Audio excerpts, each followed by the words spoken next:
membuat kembali hal itu. Jadi Roh Kudus mau datang, dia datang kepada hati yang siap. Bukan hati yang berubah-berubah. Bukan hati yang sebentar Tuhan, sebentar dunia. Tetapi kalau engkau gereja karismatik yang sudah menerima dia sebagai Tuhan dan Juru Selamat secara pribadi, apa yang kau terima itu akan tinggal. Tapi kalau dia keluar, berarti engkau tidak beres di hadapan Tuhan. Beda dengan yang belum mengalami pembaharuan dan dia menerima, itu adalah kasih karunia Tuhan. Dan dia perlu dibina untuk sampai kepada pekerjaan Tuhan itu terus berjalan. Karena Tuhan memberikan sesuatu. Ingat firman Tuhan berkata bahwa firman yang keluar tidak pernah kembali dengan sia-sia. Tidak pernah. Dan firman tidak pernah mati. Yang mati adalah manusianya yang mati. Karena apa? Karena daging yang besar. Maka firman mati. Hari ini kita akan belajar tentang berkat ilahi dan kesembuhan. Berkat ilahi dan kesembuhan. Kita ada di dalam pelajaran tentang berkat ilahi dan kesembuhan. Itu adalah pelajaran ketiga. Di situ dia mengajarkan bagaimana supaya orang itu bisa sehat terus. Oh, saya sudah rajin ibadah, berarti saya harus sehat terus. No, bukan. Bukan begitu. Ya, bukan begitu. Saya kan selalu setia kasih perpuluhan, jadi saya akan sehat terus. Bukan. Bukan itu. Lalu apa tuntutan Tuhan? Kenapa sampai kita sudah taat ini, masih ada lagi tuntutan Tuhan? Apa? Bapak Ibu Saudara, mari kita sama-sama belajar. Tapi hari ini saya akan belajar, saya akan mengajar khusus tentang ini. Ya Bapak Ibu Saudara harus memahami ini supaya kita bisa bertemu dengan hati Tuhan. Jadi tidak perlu pendeta datang tumpang tangan dalam nama Yesus sembuh, dalam nama Yesus mujizat terjadi. Tidak perlu. Bapak Ibu Saudara juga bisa menyentuh hati Tuhan. Bapak Ibu Saudara juga bisa berkata, ingat, sebelum saya masuk lebih dalam saya mau pesan. Waktu Allah menciptakan semua di dalam Taman Eden, Allah berfirman, semuanya jadi. Jadi kita lihat burung, berbagai macam burung, kita lihat binatang besar sampai gajah, sampai semut kecil, itu semua difirman. Tidak ada yang Allah ciptakan, yang Allah buat kotor, buat tangannya kotor, tidak. Kecuali Bapak Ibu Saudara dan saya lah yang Allah ciptakan. Allah bekerja. Tapi hal itu semuanya jadi karena firman. Berarti saya mau nantang Bapak Ibu Saudara. Kalau semuanya difirmankan, Bapak Ibu Saudara, sakit itu difirmankan atau diciptakan? Sakit itu diciptakan atau difirmankan? Bingung. Kenapa bingung? Ya, tolong bagikan ini dulu. Mungkin tidak semua dapat ya. Tapi bagi yang besar-besar saja, bagi terus yang mata tidak sampai ke sini. Ya, tolong bagi yang mau saja, kayaknya cuma 4 saja nih. Tapi yang ikut pelajaran praise and worship semuanya ada dapat. Semua punya. Buang di mana? Cari sendiri. Yang ikut praise and worship, yang ikut training itu semua punya.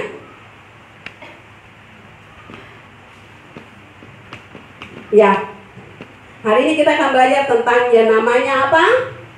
Tabernakel. Apa itu tabernakel? Bait Allah? Bisa. Apakah bait Allah ini Allah ciptakan juga di Taman Eden? Tidak. Allah ciptakan di Taman Eden adalah Bapak Ibu Saudara dan saya, bukan di dalam 1 Korintus pasal 3. Itu menjadi dasar firman Tuhan kita hari ini. 1 Korintus pasal 3. Kita akan baca di ayat 16 dan 17. Kita baca bersama-sama. Mohon maaf saya mengajak bangkit berdiri. Ya, kita berdiri dengan sikap yang mantap di hadirat Tuhan. Bahwa kita adalah umat yang siap untuk diberkati Tuhan. Kita adalah umat yang mengasihi Dia. Kita adalah umat yang selalu berserah penuh kepada Dia. Sudah, kita sama-sama baca 1 Korintus 3 ayat 16 dan 17. 1, 2, 3. Tidak tahukah kamu bahwa kamu adalah bait Allah dan bahwa roh Allah diam di dalam kamu? Jika ada orang yang membinasakan bait Allah, maka Allah akan membinasakan dia. Sebab bait Allah adalah kamu. Dan bait Allah adalah kamu. Satu kali lagi. Tidak tahukah kamu bahwa kamu adalah bait Allah dan bahwa Roh Allah diam di dalam kamu? Jika ada orang yang meninggalkan bait Allah, maka Allah akan meninggalkan dia. Sebab bait Allah adalah kudus dan bait Allah ialah di dalam kamu. Terima kasih, silakan duduk kembali. Bait Allah, sebab bait Allah adalah kudus dan bait Allah itu ialah siapa, Bapak Ibu Saudara? Siapa? Kita, saya. Berarti di dalam Alkitab ini sudah mencatat dengan sangat jelas bahwa tidak tahukah kamu bahwa kamu adalah bait Allah dan Roh Allah ada di dalam kamu. Masing-masing pegang dadamu dan katakan, Roh Allah ada di dalam hidup saya. Hari ini dengan tegas katakan, Roh Allah ada di dalam hidup saya. Berarti tidak ada sesuatu yang berkuasa atas hidupmu, cuma Roh Allah yang berkuasa atas hidupmu. Amin. Kenapa ragu-ragu? Kalau baru tahu hal ini tidak apa-apa. Tetapi jangan sampai engkau menolak. Karena ingat, kita ada di zaman Roh Kudus. Menghujat Allah ada pengampunan. Menghujat anak ada pengampunan. Tapi menghujat Roh Kudus tidak ada pengampunan. Baik di dunia ini maupun di dunia akhirat. Ya, jadi hari ini kita belajar tentang tabernakel. Kalau tabernakel itu di dalam firman Tuhan dicatat bahwa dua yang buat tabernakel. Kalau sudah di Salomo sudah bukan tabernakel, itu bait Allah. Jadi yang dua yang buat adalah satu yang dibuat oleh Musa pertama kali dengan bangsa Israel, dan yang kedua dibuat oleh Daud. Ya. Tapi di dalam pembuatan Musa, tabernakel Musa dan tabernakel Daud itu ada bedanya. Banyak sekali ada perbedaan. Bukan sedikit, sangat banyak. Dan hampir semuanya. Sepertinya Daud itu merombak semua dari punyanya Musa, itu dia rombak semua. Dan itu bukan maunya Daud, tapi itulah karya Allah. Allah mau memperbaharui terus. Oh ini kurang bagus, saya mau bikin yang lebih bagus lagi, saya mau yang lebih bagus lagi. Untuk apa Allah capek-capek buat? Padahal untuk kemuliaan namanya juga, bukan untuk kemuliaan nama siapa-siapa. Jadi hari ini Praise and Worship memberi yang terbaik, bukan untuk kemuliaan nama kalian, tapi untuk kemuliaan nama Tuhan. Jadi Tuhan itu harus benar-benar bertakhta di atas puji-pujian umatnya. Jangan puji-pujian itu tidak menyenangkan hati Tuhan. Waktu menyanyi jemaatnya asal-asal, ya, saya tidak bisa kalau pujian itu menyentuh. Ya mungkin juga itu karakter orang Papua mungkin. Kalau pujian itu namanya pujian daerah, saya gregetan sekali dengan Tuhan. Ya. Jadi di dalam perbedaan dari Musa dan Daud adalah banyak sekali. Kalau di Musa mereka tidak menyanyi, tidak ada nyanyian. Tidak ada nyanyian, tidak ada musik, tidak ada rekaman, tidak ada ucapan syukur, tidak ada puji-pujian. Mereka datang dan persembahkan korban di depan halaman dan tinggal. Siapa yang punya wewenang masuk ke dalam sana? Yang ada di atas sekali itu. Siapa yang punya wewenang masuk ke sana? Dan imam itu dia masuk itu semua juga seizin Tuhan. Jadi dia kalau masuk, dia diikat dengan tali. Jadi kalau dia masuk sampai di sana, tali yang ada bunyi lonceng. Kalau dia masuk sampai di sana, terjadi bunyi lonceng, berarti imam itu sedang mati di dalam. Harus ditarik dia keluar. Dan tinggal periksa, kenapa dia masuk? Karena dia tidak punya dosa. Allah tidak kehendaki. Jadi dia masuk itu harus benar-benar yang sesuai dengan yang Allah mau. Ya, mungkin kita lihat di perjanjian baru adalah siapa? Sakaria. Sakaria dia masuk ke dalam sana, dia mempersembahkan korban, selesai dia keluar, dia apa? Bisu. Dan semua bilang, ih kenapa dia bisu? Karena dia bertemu dengan Allah. Tidak ada seorang pun yang bisa memandang wajah Allah. Musa pun tidak. Karena dia penuh apa? Penuh kemuliaan. Jadi kita siapapun saat ini juga tidak bisa. Apalagi kita yang penuh dengan dosa. Sebentar memuji-memuji, sebentar keluar buat dosa. Tidak akan kita melihat Allah. Tetapi firman Tuhan berkata, barang siapa percaya dia akan juga memiliki apa yang Allah punya. Jadi kalau kau percaya hari ini engkau akan menerima semuanya. Kemarin keselamatan kita sudah belajar tentang kuasa. Dan tidak ada tepuk tangan, tidak ada sorak-sorai, tarian, semua tidak ada di dalam Musa. Di situ tidak ada angkat tangan, tidak ada sukacita, tidak ada. Tetapi sampai di tabernakelnya Daud itu perubahan luar biasa. Jadi ada nyanyian, ada alat musik, yaitu apa? Rebana, kecapi dan sebagainya semua ada di Daud. Kok ada korban ucapan syukur, ada sorak-sorai, ada tarian, bahkan sampai Daud menari di depan tabut Allah. Dan istrinya katakan bahwa kau itu raja baru bikin malu saja, dasar di depan rakyat, di depan orang Israel. Daud tidak peduli. Daud tidak peduli, silakan kau mau bicara apa, tapi saya mau memberi yang terbaik bagi Tuhan. Ya, Daud mempunyai kehidupan yang lain daripada lain. Dia jaga domba saja di ladang saja dia memuji Tuhan. Ya toh? Tuhan adalah gembalaku. Dia terus bawa hatinya untuk Tuhan.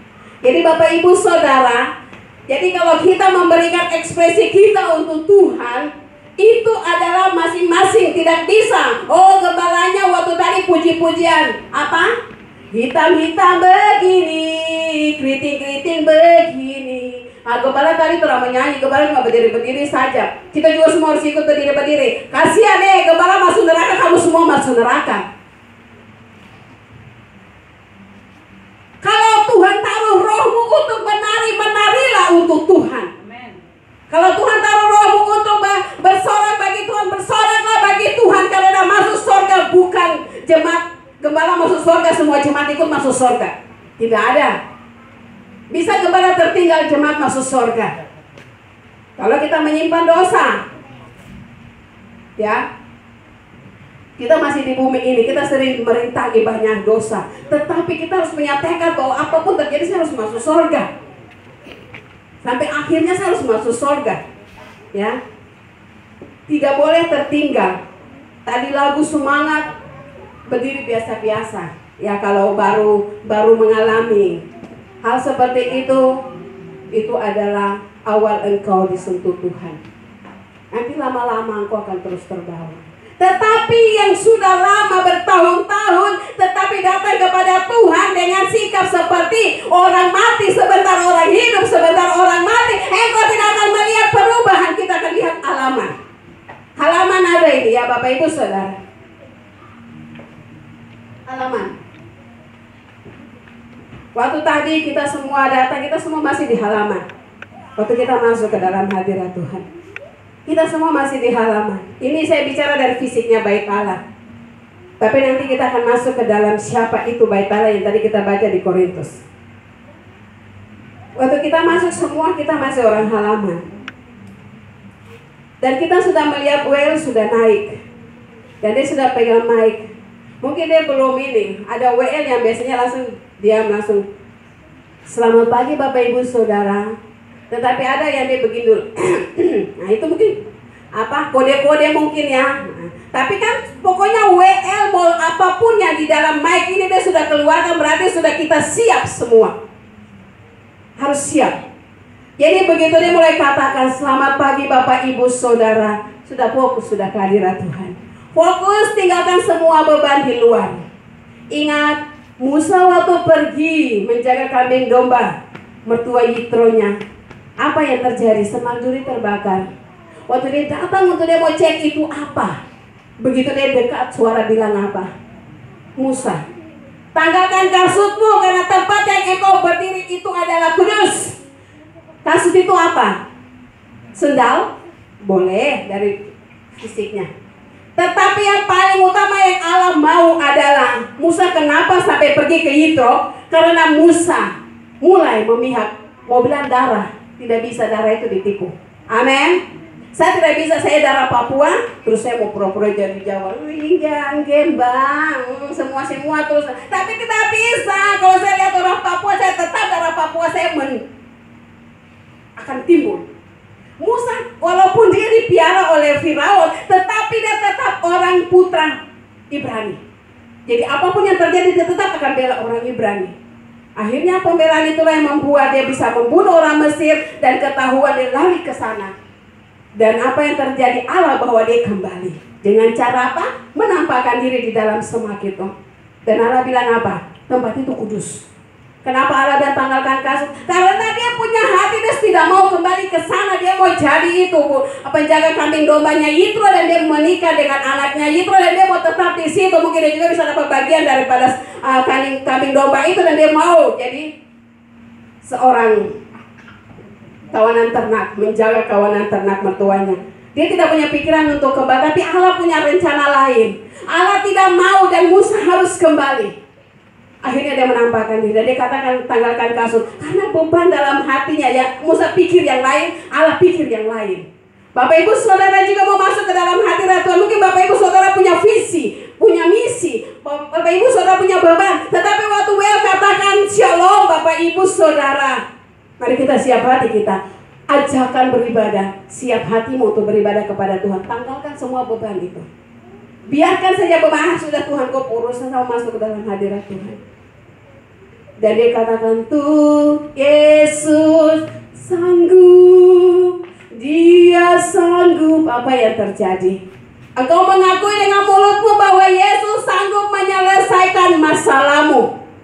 Yesus sanggup menyelesaikan persoalanmu. Bapak ibu saudara, jangan lihat berkat duluan. Lihat apa yang kau rasa di dalam rohmu. Bagaimana Tuhan bekerja di dalam hidupmu. Itu yang paling utama. Itu berkat yang paling besar. Dan jasmani itu akan mengikuti. Tapi kita kebanyakan itu coba Tuhan. Ya, kita cobai Tuhan Allah kita. Kita jangan salah penerapan firman Tuhan. Ya, akhirnya waktu kita mulai WL mulai katakan shalom bapak ibu saudara, kita waktu masuk bapak ibu saudara, apa yang terjadi? Hal-hal indah akan terjadi di dalam pertemuan kita dengan Tuhan, di dalam hadirat Tuhan. Hal-hal indah akan terjadi. Akhirnya kita bukan di depan ini saja. Di saat mulai kita mempersembahkan korban syukur kita ke hadirat Tuhan di dalam pujian penyembahan, kita akan terbawa masuk. Kita akan masuk ke dalam ruang suci. Di dalam ruang suci itu apa yang ada di situ Bapak Ibu Saudara? Di situ itu ada pelita, ada meja roti, terus ada apa? Mesbah dupa. Ya, Bapak Ibu Saudara, bagian itu kita sudah lewat. Apa Bapak Ibu Saudara tadi ada ketemu Tuhan dalam hadirat? Itu kembali Bapak Ibu Saudara masing-masing. Apa tadi Bapak Ibu Saudara sudah berjumpa dengan Tuhan secara pribadi? Jangan kita masuk di dalam golongan yang seperti ini. Tadi datang kepada Tuhan dengan hati sukacita bahwa saya akan diberkati. Tapi pulang dengan apa? Sama, saya belum diubah Tuhan. Jangan. Itu bukan salah pendeta dan itu bukan salah WL. Bukan. Itu salah di Bapak Ibu Saudara. Kenapa datang dengan beban, pulang dengan beban? Bukankah kita masuk di halaman kita lepas beban kita? Bukankah Musa waktu mau bertemu dengan api itu, dia mau tahu dari dekat karena dia penasaran kenapa pohon ini akar sampai batang sampai semua tidak terbakar, tapi ada api-api di atas pohon ini. Kenapa? Masa aneh pohon terbakar itu tidak terbakar semua, cuma api saja begitu. Lalu dia mau tahu dari dekat itu apa? Tapi waktu dia mendekati Allah katakan, tanggalkan kasutmu. Musa lepas itu beban-beban semua. Musa bisa bawa bangsa Israel keluar. Bukan karena dia dapat kekuatan yang super, bukan. Engkau pelayan di tempat ini, engkau belum bisa mengadakan mujizat, engkau belum bisa mengadakan tanda heran, dan engkau manusia biasa. Tapi di saat engkau bersekutu dengan Allah, di saat engkau katakan sesuatu kepada Tuhan, kuasa Allah turun, engkau bisa berdoa orang sakit sembuh, engkau bisa menumpangkan tangan ke atas orang itu, dan dia akan merasakan kekuatan yang daripada Tuhan. Tapi kalau engkau sendiri belum dijamah Tuhan, percuma. Tidak akan terjadi apa-apa. Kebanyakan kita berurusan dengan Tuhan, dan kebanyakan kita membenci Tuhan. Tuhan ini belum jawab satu beban ini. Hati-hati Bapak Ibu Saudara. Kita bukan anak-anak ya. Kita bukan anak-anak. Kalau usia rohani kita atau usia kita dengan Tuhan itu sudah makan usia 8 tahun. Jangankan 8 tahun, 6 tahun, 7 tahun. Itu sudah menuju kepada kedewasaan. Jadi jangan lagi jadi bayi. Yang harus dimanja, harus diperhatikan terus. Memang itu wajar, tapi bukan setiap saat. Raih kuasa Tuhan. Harus bisa raih. Mau raih kuasa Tuhan di mana? Raih kuasa Tuhan itu tadi di awal. Waktu Well katakan, selamat pagi Bapak Ibu Saudara. Mari siap hatimu, kita mau beribadah kepada Tuhan. Sudah, itu sudah. Lepas supaya engkau bisa raih hati Tuhan. Engkau bisa miliki apa yang Tuhan punya. Mau rahasia sebesar apapun engkau harus bisa miliki. Tuhan bilang apa yang Tuhan punya kita punya kok. Atau Tuhan bilang ini bagiannya kok boleh, ini bagiannya saya. Dan ini bagiannya Ibu Gembala, ini bagiannya Ibu Nur, ini bagiannya Ibu Lili. Tidak ada hari ini juga kalau Ibu Nur wakil gembala, tapi kalau dia serius dia bisa lewat dari gembala. Kalau gembalanya main-main, bisa. Ibu Nur dan gembalanya main-main, maka pekerja akan lewat daripada kami. Itu semua kembali di pribadi masing-masing. Tidak ada di dalam. Jadi ibadah tolong mau masuk ke dalam hadirat Tuhan tidak ada kait-mengkait. Masing-masing. Mau bertemu dengan Tuhan masing-masing. Supaya engkau menerima apa yang daripada Tuhan. Saya mau satu ayat lagi buka di dalam 1 Korintus pasal 6. Kita bicara tentang bait Allah. 1 Korintus pasal 6 ayat 19-20. Saya minta satu orang baca.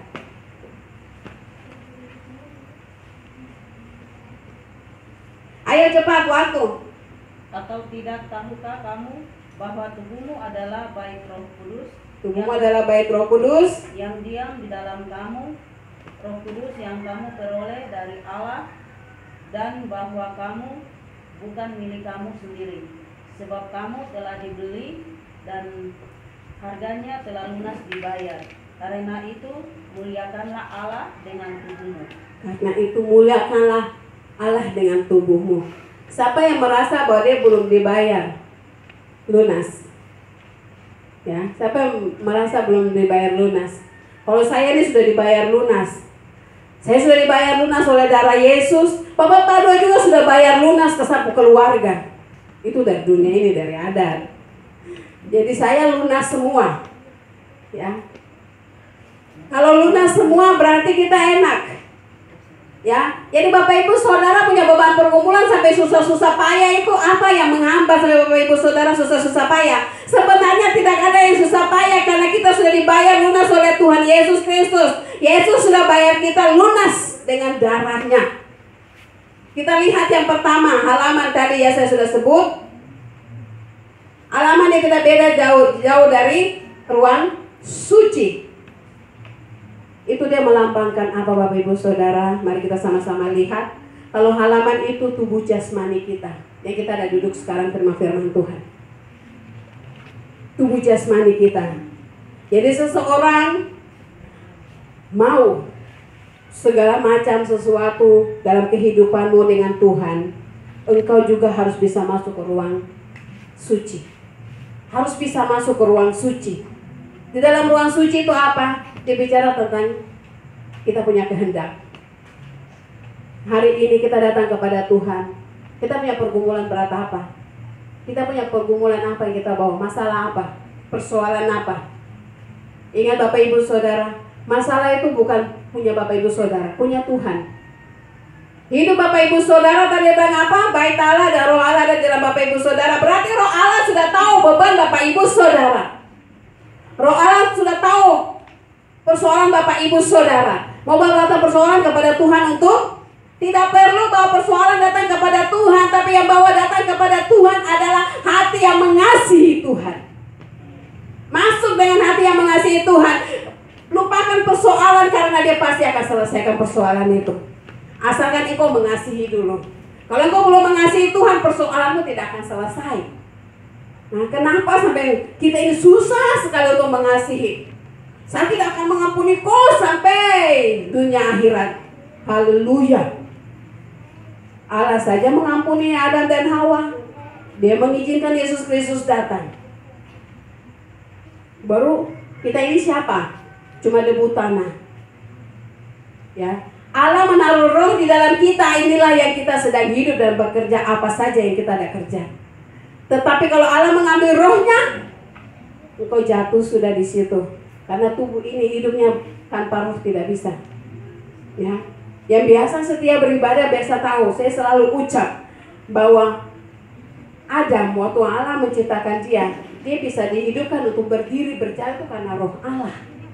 Bukan karena rohnya dia, tidak ada rohnya dia. Nah, kita punya di dalam ruang suci ini yang kita ada bawa sekarang kehendak kita.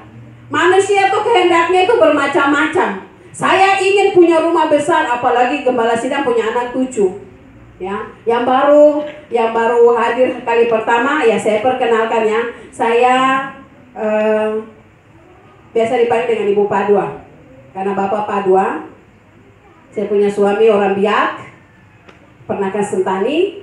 Saya punya anak 7 orang, 4 perempuan, 3 laki-laki. Ya, mereka semua melayani. Yang tadi di drum 1, yang tadi di keyboard ganti-gantian di sepuana rohani yang besar. Dan yang menari itu ada saya punya anak-anak semua. Jadi mereka sudah melayani Tuhan. Ya, itu kemuliaan untuk Tuhan. Tetapi bukan berarti kita sombong. Karena perjalanan mereka ke depan masih ada badai besar-besar, ada gunung besar-besar. Jadi kita tidak bisa katakan bahwa weh keluarga Padua semua melayani Tuhan, semua akan masuk surga. Nuh dengan anak-anaknya diselamatkan dari Batra. Sesudah diselamatkan mereka turun.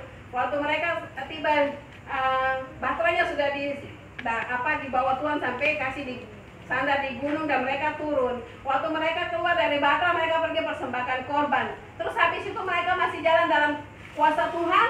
Tidak, tantangan besar datang dan mereka mulai terbagi. Akhirnya apa yang terjadi? Dari anak-anak 3 anak-anak itu ada yang dapat berkat dan ada yang dapat berkat full, ada yang dapat berkat sedang, ada yang dapat berkat kecil. Jadi tidak semuanya sama. Jadi bukan berarti anak-anak hari ini mereka melayani Tuhan berarti kedepannya seperti itu. Belum tentu karena tantangan yang akan mereka lewati juga banyak. Itu kembali kepada mereka sendiri. Dari kecil ini kalau sudah pegang Yesus, tetap katakan Yesus, Yesus, Yesus, Yesus terus.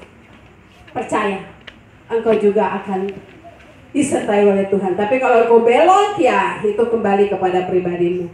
Tetapi anak-anak saya minta jangan jual iman. Iman itu harus dipertahankan. Ya, di dalam 1 Korintus 6 sudah katakan bahwa tidak bisa, tidak boleh kita membinasakan. Jadi dalam ruang suci itu kehendak identik dengan kita punya jiwa kita, kehendak kita, akal pikiran kita, perasaan kita. Jadi semua tadi kita bawa masuk di ruang suci itu yang ada pelita, ada meja roti dan mesbah dupa. Di situ itu semuanya berkecamuk di dalam situ. Mau aduh Tuhan sapu beban masalah. Kita sampai di situ. Kehendak kita, pikiran kita, akal kita semua ada di situ. Di ruang suci situ. Dia baku adu di situ. Saya percaya Allah atau tidak. Aduh, bagaimana saya punya beban masalah banyak tapi saya harus menyembah Tuhan. Bapak Ibu Saudara, satu kesaksian yang saya sering alami adalah seperti begini. Saya ini tidak mengerti apa yang Tuhan kerjakan. Kalau kita yang sudah menerima Tuhan, kita yang mengundang dia secara pribadi dalam hidup kita dan dia tetap berkuasa dalam kita, itu nanti biar kita ada masalah tapi akan ada pujian yang keluar. Karena Roh Allah ada di dalam kita, jadi akan kasih hidup pujian. Waktu biar kita punya mulut itu ribut-ributin, kamu ini begini. Tapi pujian akan hidup. Yesus, Yesus, kau berarti bagiku. Nanti dia akan hidup terus. Nanti dia akan berusaha. Kenapa sampai Allah mau seperti itu? Supaya Allah mau pikiran kita saja yang marah dan habis itu keluar. Supaya kuasa itu dia naik memenuhi kita. Akhirnya firman Tuhan berkata apa? Janganlah engkau marah sampai matahari terbenam. Atau silakan marah sampai seumur hidupmu. Kasihan, siapa yang rugi? Kau sendiri yang rugi dengan berkat Tuhan. Harus ingat, berkat Tuhan itu datang kepada orang yang siap. Datang untuk orang yang cinta Dia, bukan untuk orang yang tidak cinta. Tapi orang yang belum mengenal Dia, dia akan lebih senang lagi untuk memperkenalkan kuasanya. Dan kita akan lihat ruang suci, ruang maha suci. Ruang maha suci itu adalah dia berhubungan dengan tadi dalam penyembahan Bapak Ibu Saudara seberapa besar percaya Tuhan. Waktu di dalam penyembahan Bapak Ibu Saudara mulai lepas semua, saya melepaskan semua. Saya tidak sanggup, tapi saya percaya Allah sanggup. Di saat engkau berkata seperti itu dan engkau mulai katakan, oh Tuhan, saya mengasihi Kau dengan segenap hati saya, dengan segenap jiwa saya. Engkau mulai melepaskan itu Bapak Ibu Saudara. Engkau sudah bertemu dengan Roh Kudus, Roh Allah. Engkau sudah bertemu dengan hati Tuhan. Ingat, Wahyu 11 ayat 1-2 berkata, jangan jadi orang halaman, nanti akan diinjak-injak. Mau diinjak-injak Bapak Ibu Saudara, itu terjadi dalam hidup kita. Kita pikir nanti itu akhir zaman. Bapak Ibu Saudara jangan salah pengertian. Itu ada terjadi. Di saat Bapak Ibu Saudara mulai berdoa, tapi ada masalah datang. Bapak Ibu Saudara berdoa, ada persoalan datang. Karena Bapak Ibu Saudara masih jadi orang halaman. Karena jadi orang halaman, masuk ke dalam ruang Maha Kudus, masuk ke dalam ruang kudus supaya jangan engkau diinjak-injak orang dengan orang menganggap remeh, orang menganggap engkau tidak ada artinya, engkau biar sudah bagus bagaimana tapi tetap engkau dikatakan bahwa tidak berarti. Bapak Ibu Saudara, saya baru diajar Tuhan tentang hal ini. Dari kematian mama saya melihat saya di bawah, saya bilang, Tuhan kenapa begini? Apa saya ada berdosa kah? Ternyata baca firman Tuhan, Tuhan bilang begini, karena engkau sudah tidak masuk lagi, engkau kembali masuk ke dalam hadirat Tuhan, masuk ke dalam ruang kudusku, masuk. Maka engkau tidak akan diinjak-injak. Bapak Ibu Saudara, jangan sampai engkau keluar sedikit dari kasih Tuhan, jangan. Kalau engkau keluar sedikit, engkau akan diinjak-injak, engkau akan dianggap tidak ada artinya. Kamu mungkin berpikir ini semua akan terjadi di surga. Bapak Ibu Saudara, untuk apa Tuhan ciptakan bumi kalau Dia mau kita di surga sana? Untuk apa? Semua firman akan digenapi di bumi ini. Di surga itu cuma pujian penyembahan siang malam kehadirat Allah. Tidak ada lagi hal-hal ini yang kita kerjakan di surga. Jadi semua akan digenapi di bumi ini. Jadi saat ini sedang menghadapi apa? Dianggap remeh, dianggap tidak ada artinya, dianggap bahwa engkau itu dilihat dari sebelah mata, engkau dicibir oleh orang-orang dengan segala perkataan. Bapak Ibu Saudara, saya mau katakan, periksa dirimu, periksa hidupmu. Apa saya main-main dengan Tuhan? Apa saya anggap remeh Tuhan? Aduh, sampai Tuhan bisa bikin saya diinjak-injak orang. Tapi kalau engkau ada di dalam ruang kudus, Bapak Ibu Saudara, tidak ada satu orang pun yang akan menganggap engkau rendah. Tidak akan.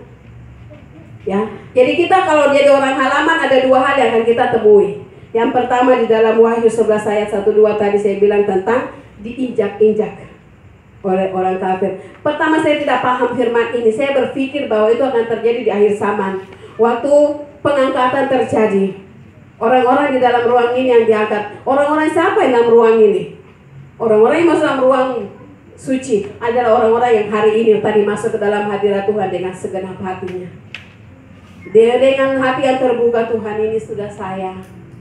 Ini saya Tuhan. Saya masih punya kekurangan banyak. 1 minggu ini saya berjalan dalam perjalanan saya ada sempat marah ini, saya sempat buat ini, saya buat hal ini Tuhan. Ini sudah saya. Itulah orang-orang itu yang ada sedang diproses oleh Allah. Tetapi yang tadi katakan, oh cuma haleluya puji Tuhan, haleluya puji Tuhan, semua di rumah tersedia semuanya, engkau akan menghadapi tantangan yang besar. Siap-siap menghadapi persoalan yang besar karena engkau tidak mau masuk ke dalam ruang suci. Jangan jadi orang halaman. Saya minta hari ini mari kita memeriksa diri kita. Kalau bisa, apalagi anak sekolah. Saya punya kesaksian. Saya berangkat Surabaya itu bukan karena orang tua saya mampu. Bukan. Saya punya di rumah cuma bapak saja yang kerja, mantri. Kalau mama tidak, ibu rumah tangga. Saya berdoa 7 tahun. Dari kelas 6 SD saya sudah minta Tuhan. Saya sudah belajar terima Yesus ini sudah bola-balik diajar oleh orang tua. Tapi saya minta Tuhan. Saya mau tahu Tuhan itu berkuasa. Dengan saya lihat bagaimana dia bawa Abraham keluar, dia bawa Daud. Saya bilang, Tuhan, Kau itu berkuasa. Saya mau keluar. Saya mau tahu Tuhan yang berkuasa itu seperti apa. 7 tahun saya berdoa. Setiap malam mama saya buka pintu. Kita sudah doa bersama selesai. Saat masih masuk saya masih minta. Saya minta satu itu karena dengan doa bersama dengan mama saya tidak bisa minta. Saya diam karena saya tidak mau mama tahu. Jadi nanti masuk di kamar sendiri bahwa saya bilang, Tuhan, bawa saya keluar. Bahwa saya keluar dari rumah ini supaya saya bisa mau tahu Tuhan yang selalu melindungi orang itu seperti apa. Terus permintaan saya 7 tahun Tuhan jawab. Waktu selesai SMA kelas 3, semua mendaftar di Uncen, semua tes kiri kanan, saya tidak. Bapak bilang tidak kuliah, tidak. Sudah. Tapi saya tinggal habis itu saya masuk di kamar karena saya bukan tidak menghormati Bapak dunia. Saya percaya kepada Bapak dunia. Firman Tuhan katakan mereka adalah wakil Allah. Tetapi saya lebih suka bicara dengan Allah. Dan saya masuk bicara lagi, Tuhan, saya keluar, saya selesai SMA. Dan tiba-tiba Bapak panggil, Bapak bilang, ini ada tiket 2, Mama antar kau ke Surabaya. Saya berangkat. Disitulah saya mulai belajar dengan Tuhan. Pagi ke kampus saya berdoa, Tuhan lindungi saya dalam perjalanan ke kampus. Tuhan buat orang-orang yang ada di sekeliling saya yang kebanyakan kedar kebayo. Tuhan buat untuk saya bisa diterima di tengah-tengah mereka. Dan indah waktu saya berjalan dengan Tuhan. Saya kaget, tiba-tiba suatu saat Tuhan kasih tunjuk saya pocong hitam. Dan saya tanya sama teman Kristen, satu sama-sama Kristen, masa ada pocong hitam? Pocong itu kan putih. Dia bilang, itu kuasa kegelapan itu. Kau tinggal di rumah dengan, saya bilang, saya tinggal dengan orang-orang yang menyembah setan juga, menyembah kuasa kegelapan. Oh ya sudah, itu sudah. Dan di situ saya mulai tambah tertarik. Dan saya bagaimana mau ambil sikapnya Daud kalau dia lagi di hutan jaga kawanan domba, dia memuji. Jadi saya di Surabaya selama saya di sana saya punya hidup seperti itu. Pagi ke kampus berdoa, pulang dari kampus berdoa, siang tidak ada orang saya berdoa, dan saya selalu dengan Tuhan. Tetapi saya tidak tahu kalau Tuhan mau membawa saya lebih daripada yang saya sudah jalani. Ya, bapak mama saya di GKI. Tuhan bawa saya lebih lagi, dan Tuhan perlihatkan saya pada rumput hijau. Tuhan perlihatkan air yang jernih. Saya bilang, Tuhan ini maksudnya? Dan saya mulai konsultasi dengan seseorang tentang arah-arah baptisan Islam. Saya konsultasi, saya bicara, saya minta, saya harus kuliah STT, saya sekolah teologi. Dan saya mau dari pertanian, saya mau cabut ke teologi. Dan terus saya punya perjalanan itu terus berjalan. Sampai saya mengalami kelahiran baru, dan disitulah kesempurnaan. Dari yang saya awal minta itu Tuhan sempurnakan. Sampai saat ini Tuhan pakai saya. Ya. Jadi Bapak Ibu Saudara, Tuhan tidak akan datang kepada kita dengan cara menabrak. Tuhan cuma mau kita cinta Dia sedikit, tidak. Sedikit saja, kasih tunjuk sedikit saja. Nanti Tuhan akan bekerja di atas semuanya. Jadi kalau kita miliki Tuhan, kita akan dihargai oleh orang. Tidak akan diinjak-injak oleh orang, tidak akan kita diusik oleh orang, karena Tuhan besar di dalam kehidupan kita. Akhirnya firman yang kedua, yaitu seperti di Matius 21 ayat 20 dengan 21, di situ berkata bahwa Yesus masuk ke bait Allah dan Dia mengobrak-abrik. Itu adalah pengajaran Yesus, bukan untuk jualan dalam bait Allah. Tapi Yesus mengajar kepada kita, apabila kita menjadi orang halaman, kita tidak mau masuk ke dalam kehendak Tuhan, di dalam pelita, meja roti, dan mesbah dupa. Bapak Ibu Saudara, Tuhan akan mengobrak-abrik hidup kita. Tuhan yang buat, bukan manusia yang buat. Yang tadi itu engkau diinjak-injak, itu manusia yang akan buat, karena Tuhan izinkan manusia buat. Tapi kalau tentang obrak-abrik, Yesus akan buat hidupmu akan obrak-abrik. Engkau akan bingung. Masalah mana yang saya mau selesaikan duluan? Masalah mana yang saya mau selesaikan? Masalah mana yang berikutnya? Masalah mana? Aduh, berkat ini saya berdoa belum terjawab-jawab. Satu lagi sudah datang. Aduh, ini lagi belum. Satu lagi yang lebih besar lagi, sampai ada yang sudah sampai seperti air ke batang leher, Bapak Ibu Saudara. Kenapa? Marah Tuhan. Hari ini saya bilang minta ampun sama Tuhan. Tidak perlu engkau marah Tuhan, tapi engkau periksa. Jadi ini gambar, ini bukan bait Allah, tapi tubuhmu. Tubuhmu yang sering-sering engkau menjadi orang halaman yang dianggap enteng diinjak. Tubuhmu yang menjadi orang halaman sampai diobrak-abrik oleh beban persoalan. Tetapi kalau engkau punya hati cinta Tuhan dan engkau sering-sering masuk ke dalam hadirat Tuhan, jangan tunggu hari Minggu di rumah ada waktu masuk ke dalam doa pribadi. Jangan tunggu hari Minggu, hari ibadah, ada kesempatan berdoa, ada kesempatan masuk ke dalam hadirat Tuhan. Saya percaya engkau akan dihormati oleh siapapun. Orang tua sekalipun dia akan menghormati. Menghormati itu karena apa? Karena roh Tuhan besar di dalam hidupmu. Jadi ingat, harus bisa kita raih. Dan yang paling utama adalah di saat engkau masuk ke dalam hadirat Tuhan dalam penyembahan, jangan sombong. Jangan sombong. Jangan merasa bahwa saya ini sudah seharian jaga kekudusan saya. Saya hari ini saya tidak bicara-bicara orang. Jangan sombong, jangan hitung-hitung kebaikan yang engkau buat. Jangan. Tetapi yang paling engkau terapkan adalah paling utama, miliki hati Tuhan. Maka engkau akan ada di dalam ruang itu. Ingat, sudah tidak ada penghalang antara ruang suci dengan ruang maha suci. Sudah tidak ada penghalang. Kenapa saya bilang tidak ada penghalang? Yesus mati. Waktu Yesus disalibkan, dia naik di atas kayu salib. Dia berdoa. Di sana dia sudah berdoa berseru kepada Tuhan. Dia katakan, aku haus. Mereka kasih dia apa? Anggur asam. Dia berseru terus sampai terakhir dia katakan apa? Sudah selesai. Waktu dia katakan kata sudah selesai, Bapak Ibu Saudara, apa yang terjadi? Gempa dan kegelapan menutupi daerah itu dan tabir bait suci terbelah menjadi dua. Tabir itu tebal, tapi dia bisa terbelah apa? Yesus punya kuasa sebagai anak Allah dan dia sudah merobek itu tabir itu. Dia sudah menghancurkan daging itu dan tidak ada penghalang untuk kita bertemu dengan Allah saat ini. Jadi Bapak Ibu Saudara, kalau katakan bahwa aduh saya sakit-sakit, Bapak Ibu Saudara, saya mau katakan pulang dan berdoa minta ampun kepada Tuhan dan masuk ke dalam hati Tuhan. Saya percaya mujizat terjadi. Tanpa pendeta, tanpa orang hebat, orang pintar, orang kuat apapun, engkau akan meraih kuasa Tuhan. Tanpa ada orang yang menumpangkan tangan, engkau akan meraih kuasa Tuhan. Jadi Bapak Ibu Saudara, tidak ada alasan untuk kita tidak diberkati. Kita akan diberkati Tuhan. Tapi yang paling utama, miliki hati Tuhan. Ya, silakan para pelayan untuk mempersiapkan diri.